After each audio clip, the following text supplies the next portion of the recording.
வணக்கம். இன்று 19/2/2022 மாசி மாதம் 7ஆம் தேதி. இன்றைய வானிலை மற்றும் வரும் வாரத்திற்கான மழை வாய்ப்புகள், உருவாகும் புதிய காற்று சுழற்சி பற்றிய முன் அறிவிப்புகள். இன்று சென்னை உட்பட வடதமிழகத்தின் அநேக பகுதிகள் வானம் தெளிவுடன் காணப்படும். இருப்பினும் கடலூர், கள்ளக்குறிச்சி, பெரம்பலூர், அரியலூர் மாவட்டங்களில் அவ்வப்போது ஆங்காங்கே மேகம் சூழ்ந்து காணப்படலாம். ஒரு சில இடங்களில் தூறல் விட வாய்ப்பிருக்கிறது. அந்தமான் கடல் பகுதியில் தற்போது மேலடுக்கு சுழற்சியானது வலுவிழந்து வருகிறது. எச்சங்களாக இன்று காலை முதல் கிழக்கு காற்றலை தமிழக, இலங்கை கடற்பகுதியை நோக்கி விடுபட துவங்கும். விளைவாக இலங்கை நிலப்பரப்பு முழுமையும் மிதமழை வாய்ப்புகள், குறிப்பாக வட இலங்கையில் சற்று கனமழைக்கு ஒரு சில இடங்களில் வாய்ப்பு இருக்கக்கூடும்.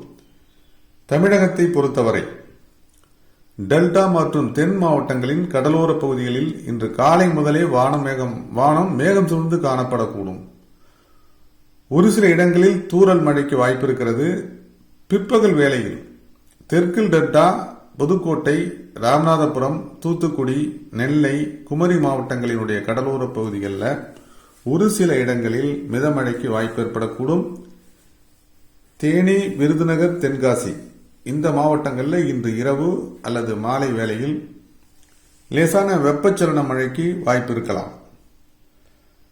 மேலடுக்கு சுழற்சியானது முற்றிலும் வலுவிழந்துவிடும் நேர்வில் வரும் நாட்களில் தமிழக, இலங்கை கடற்பரப்பில் கிழக்கு காற்று குவிப்பு ஏற்பட வாய்ப்பு இருக்கிறது. விளைவாக தெற்கு டெல்டா மற்றும் தென் தமிழகத்தினுடைய கடலோர பகுதிகளில் அல்லது கடலோரங்களில் இலங்கை நிலப்பரப்பு முழுமையும் 24 முதல் 28ஆம் தேதிக்குள், அதாவது 24 அல்லது 25, 26 தேதிகளிலேயே மிதமான மழைக்கு வாய்ப்பு இருக்கிறது. இதே நிலையில் தென்கிழக்கு வங்கக்கடலில் வரும் 25, 26 தேதிகளில் ஒரு காற்று சுழற்சி உருவாக நிச்சயமான வாய்ப்பு ஏற்படக்கூடும்.